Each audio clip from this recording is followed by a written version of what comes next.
Hi friends, నమస్తే. Welcome to anus kitchen. తక్కువ సమయంలో చాలా టేస్ట్గా ఉండే తక్కువ ఐటమ్స్తో చేసుకుని కేసర్ మావా మోదక తయారు చేసే విధానం తప్పకుండా ఇదే విధంగా ఒక్కసారి ట్రై చేయండి. చాలా టేస్ట్గా ఉంటాయి. చాలా తక్కువ సమయంలో అయిపోతుందండి. 10 మినిట్స్లో రెడీ చేసుకోవచ్చు. మావా మోదక తయారు చేసుకోవడానికి ముందుగా కొద్దిగా సఫ్రాన్ తీసుకోండి. సఫ్రాన్లో కొద్దిగా పాలు అనేది యాడ్ చేసేసుకొని ఈ విధంగా సైడ్ పెట్టేసుకుందాము. ఇవి బాగా నానాలండి. ఈ ప్యాన్లో నేను ఇక్కడ 1 టేబుల్ స్పూన్ గీ. మన దగ్గర మావా అవైలబుల్ లేకపోతే మిల్క్ పౌడర్తో కూడా చేసుకోవచ్చండి. ఈరోజు నేను మిల్క్ పౌడర్తో చేస్తున్నాను. ఒక హాఫ్ కప్ అనేది ఈ పాల ప్యాన్లో సేమ్ కప్పుతోని 1 కప్ అనేది ఇక్కడ మిల్క్ పౌడర్ యాడ్ చేస్తున్నానండి. ఈ మిల్క్ పౌడర్ వేస్తూ కూడా ఈ విధంగా కలుపుకుంటూ ఉండాలి. దీంట్లో ఉండలు కానీ ఏమీ లేకుండా సాఫ్ట్గా చేసుకుంటూ కలుపుకుంటూ ఉండాలి. ఇదంతా కూడా లో ఫ్లేమ్లో పెట్టుకోవాలి. ఇలా కలుపుతూ ఉండగానే మనకి ఇదంతా కూడా టైట్ అవుతూ ఉంటుందండి. ఈ విధంగా నానబెట్టిన ఇదంతా కూడా దీంట్లో యాడ్ చేసేస్తున్నాను. మంచి కలర్ వస్తుందండి ఇలా వేయటం వల్ల. 2 టేబుల్ స్పూన్ కిస్మిస్, బాదం అండ్ జీడిపప్పు, ఈ 3 కూడా చిన్న చిన్న పీసెస్గా కట్ చేసిన అన్నీ కూడా దీంట్లో యాడ్ చేస్తున్నానండి. ఇలా యాడ్ చేయటం వల్ల మధ్య మధ్యలో తగులుతూ చాలా బాగుంటాయి. టైట్ అవుతూ ఉండగానే 1/4 కప్పు షుగర్.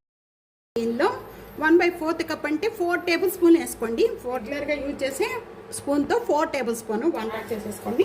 మొత్తం కూడా కలుపు. ఎక్కువగా షుగర్ కూడా పట్టదండి. దీనిలో మిల్క్ పౌడర్లో మనకి స్వీట్ అనేది ఉంటుంది కాబట్టి తక్కువగానే యాడ్ చేసుకోండి.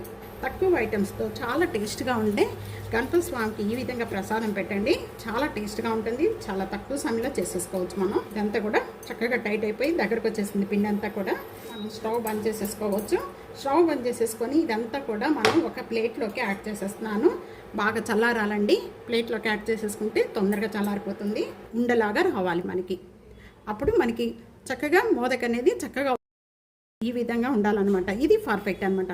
ఓపెన్ చేసేసి నెయ్యి అప్లై చేస్తే చాలా ఈజీగా వచ్చేస్తుందండి. బయటికి ఇలా నెయ్యి అప్లై చేసుకోకుండా కొద్దిగా మొత్తం కూడా దీన్ని కొద్దిగా చిన్న చిన్న ఉండలు చేసేసి దీనిలో పెట్టేసుకోండి. మనకి చాలా ఇష్టమైన మోదక రెడీ అయిపోయింది. మావా మోదక అండి. తప్పకుండా ఇదే విధంగా ట్రై చేయండి. ఇవన్నీ కూడా చేసినవి అన్నీ కూడా ఒక ప్లేట్లో అరేంజ్మెంట్ చేసేస్తున్నాను. ఇంకా మధ్య మధ్యలో జీడిపప్పులు, మనం కిస్మిసెస్, బాదం పప్పులు ఇవన్నీ కూడా వేసాం. మీకు కావాలనుకుంటే పిస్తా కూడా వేసుకోవచ్చు. చాలా టేస్ట్గా ఉంటుంది. ఈ విధంగా మొత్తం కూడా ఒక ప్లేట్.